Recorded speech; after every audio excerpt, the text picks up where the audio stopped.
What is up, everybody? Thank you for stopping in. So the contagion from 3AC is starting to spread, and we are seeing now who is heavily affected by Three Arrows Capital. And guess what? It's a lot of centralized financial businesses that were in the crypto lending business. So BlockFi, Voyager, and Celsius were three of the biggest impacted by 3AC's insolvency. For those of you who don't know, they are officially insolvent. The British Virgin Islands sued them and are forcing them to go through liquidation, which is when they have to sell all their assets and pay their debtors and, hopefully move on from this. But it looks like it's pretty bad right now. And if it wasn't for Sam Bankman-Fried and FTX and Alameda, it would be tons worse. Binance is also stepping in the space now as well. But what I'm going to pull up first here is we have a message or a memo, I guess, that was sent out by Voyager. So if you are a Voyager user, I'm sure you got this, which it's terrible to see. And I'm sorry if you did get this, but the letter states, Voyagers, today we made the difficult decision to temporarily suspend trading, deposits, withdrawals, and loyalty rewards. The app will be down for a short transition period. After that, you will still be able to view market data and track your portfolio, and you will be able to receive rewards for the month of June. We understand the significant impact of this decision, which is why we tried hard to avoid it, including by securing a credit facility from Alameda Ventures and lowering the daily withdrawal limits.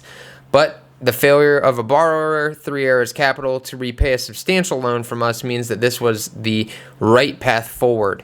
Voyager is actively pursuing all available remedies for recovering from 3AC, including the court-ordered liquidation process from the British Virgin Islands. So this is really tough, because basically what this means is a lot like the Celsius situation. If you had your money in Voyager, you can't get it out. You can't even sell your position. So if you had a Bitcoin position, let's say you had one Bitcoin on Voyager, you can't even sell that Bitcoin anymore to get out of it. You can basically only use this to watch the price go up and down, and you don't even know if you're going to eventually be able to get your money out.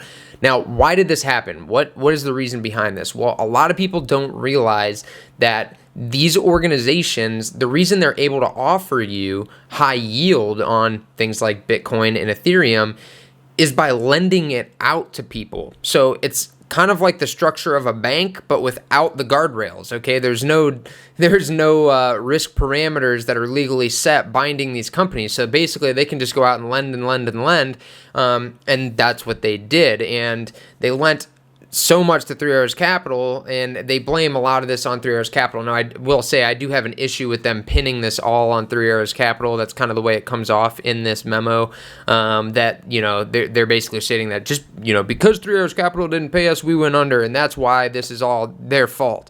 I have a problem with that, because, for one, if that is the case, then what risk parameters did you have set? What would you do? You weren't following any risk management basic know-how. You don't lend that much money to one borrower because you're then too exposed to that borrower.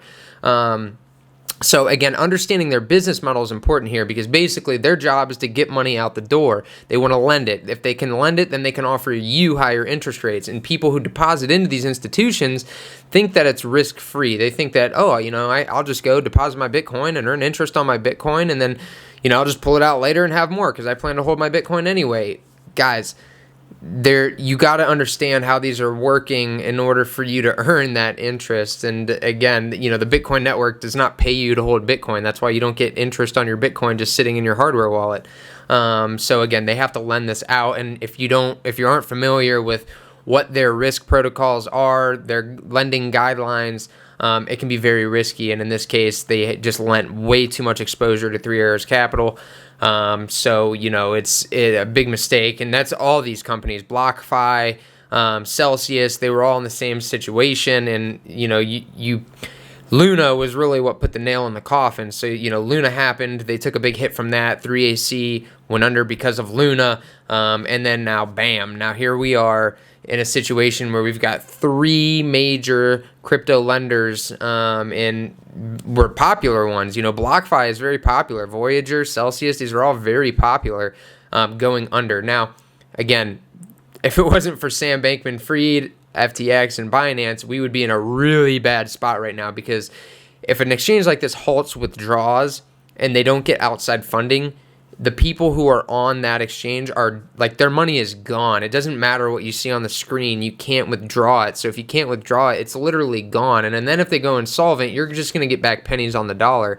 And the only people who are insured in these organizations, are the users who happen to just trade into cash before this all happened, because then if you're in fiat, then you benefit from things like FDIC insurance, where you can get some of your money back that way.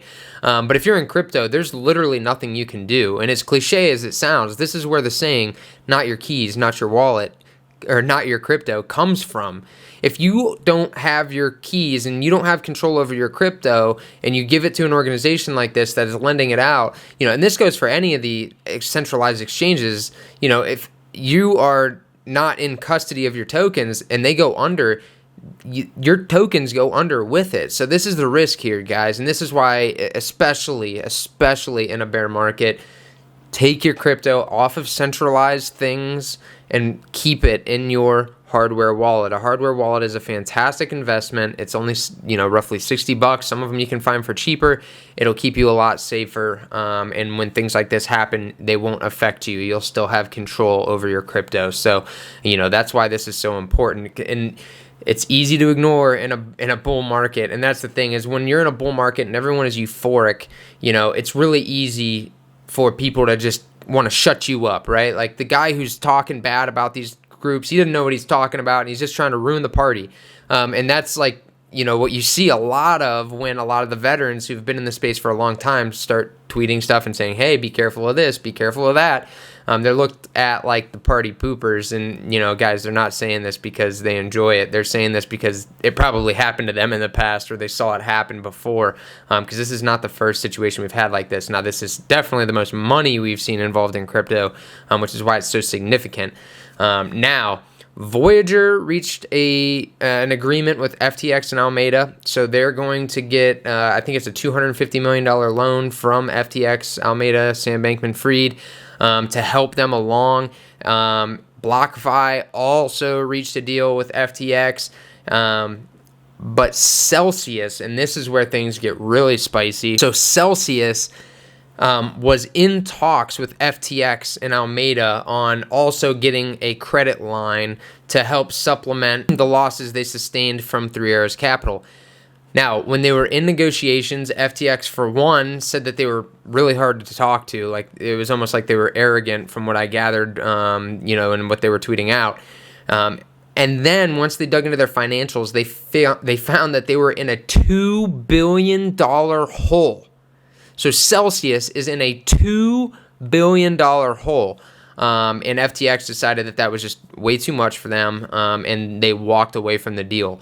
So that is tremendously scary for people who are in Celsius. Again, I feel so bad when things like this happen, because it's just the people, a lot of the times, the people who use this, you do end up with some whales who like to park it there to make money, but they're usually understanding of the risk. The people I really feel bad for are the ones who don't understand the risk and are just finding out now the hard way.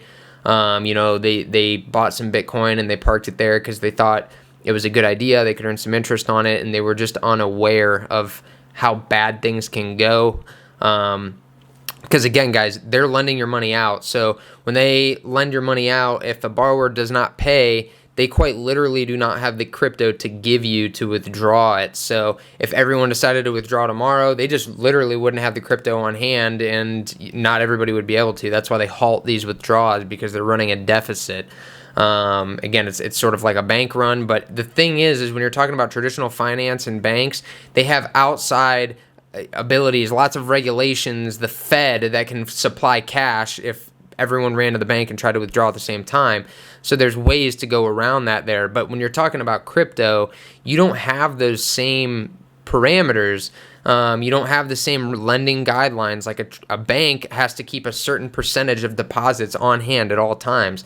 You don't have that in the crypto space. So they were lending out almost everything they were getting in and only keeping like barely any of it on hand, which is why they're in the situations they are now. And Sam Bankman-Fried, FTX, and again, Binance is stepping in. So these guys are like the closest thing that we have to, like a Fed in the crypto space to help out. And, I know everyone likes to talk about Sam Bankman-Fried owning everything, and this is ridiculous. Don't bail them out. But guys, this would be so bad for crypto if they were not involved. And the reason for that is because if all these companies went under, that's tons of retail investors that are just absolutely annihilated. And again, it gives regulators all the ammunition in the world to want to shove crypto out the door and send it away. And we really don't want that. There's a lot of good that comes from this space.